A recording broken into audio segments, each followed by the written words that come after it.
mga kurachat! For today's video ngayon ay March 11, 2024. So ayan, sa nakikita nyo merong part na nasunog. Yan po ay kuha sa aming farm sa Morong Rizal.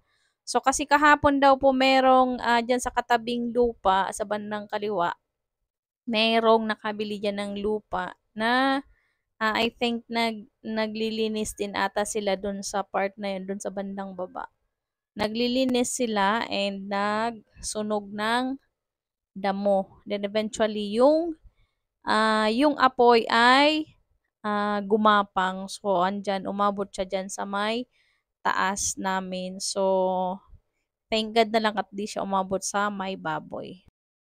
And sa lahat ng mga ganyan nga na magsusunog ng basura, be careful kasi today is this month pala ay fire prevention month. So, ingat-ingat tayo sa mga pagbaburn ng ating mga ah, basura. So, bantayan natin. Be careful and that's all for today's video. Bye-bye!